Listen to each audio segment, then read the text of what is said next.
let's talk about you going nationwide. And I also know not just nationwide. I also know that you want to go into different countries as well. What?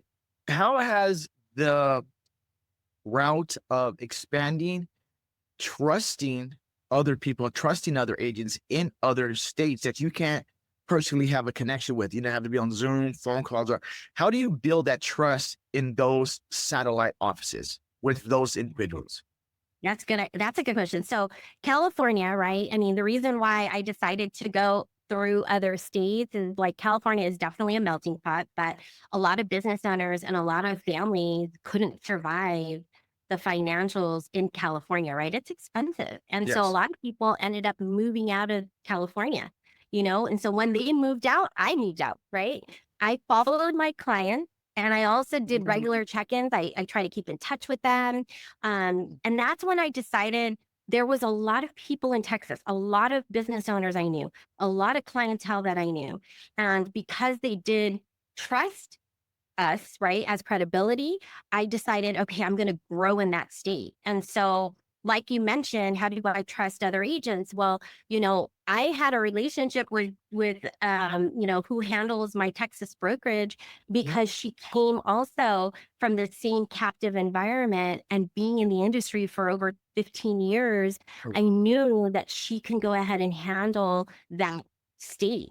And you know what? It really doesn't matter what state you're really in because every state's probably hard, right? But mhm. it's finding the products that are offered through all the different channels that we have. I work with quite a bit of companies, and I work with a lot of the people that provide the products. So it gives me a bigger footprint, right? But Sure. for me, I'm able to do that, be able to get these agents, train them, share with them what they can offer. And then they definitely have a great referral from all of their different, you know, contacts as well.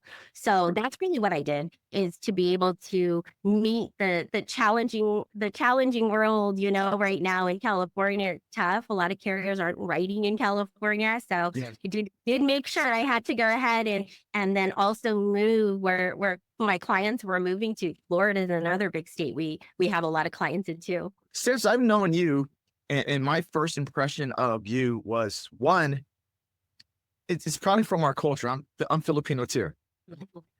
We're very nurturing. Yeah. We're very, very nurturing and very, very caring. And we always smile, right? We always smile. That's what so Filipinos are known for. Mhm. How do you handle that where you're so giving? And where do you put kind of the stop where maybe you feel someone on your team, maybe trying to overstep their boundaries, trying to take your kindness for your weakness? I've heard of that in management positions and Yeah. upper positions where someone, not saying lower tier person, but person that is at a certain status that's taking over or pushing their boundaries with someone that's in a more higher position. How do you handle that with your team? Yeah, that's good.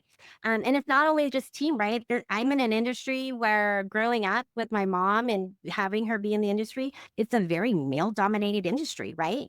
And that's another thing, right? She taught me how to swim with sharks. So I learned that very young. And so my mom is a different, very different personality as opposed to mine. But I feel like the things that she taught me was to be able to also know boundaries, right? I know, especially within this industry, and having strong connections with people, I feel like with me, and I'm women focused, right? On a lot of women in my organization, Mhm. but I'm a forward thinker. I like to go ahead and work forward. And so when I see people that maybe, they're probably overstepping, I then be able to create the boundaries and then kind of share with them other perspectives because that's what it is. They want to see it their way, right? And you gotta make sure that they see other perspectives. I lead, yes, with my strength of compassion because that's what our like we're innate in Filipinos, right? Mhm. We're nurturing. Most of them are nurses, right? We just Cousins. really, really like that's what we do. But Yeah. with my mom's background, and my mom is tough. She taught me tough skin, and I wouldn't be in this industry for over 30 years if I didn't have that tough skin like her too.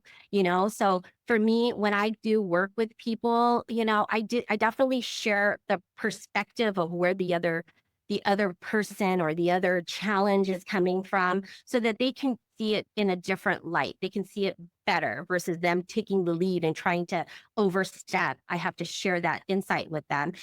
It's communication is key too, right? Yeah. I think that's the biggest thing is, you got to be able to communicate with people. And if you can't do that and be open to communicating, well, then probably not the best fit for me to work with you because I'm a communicator.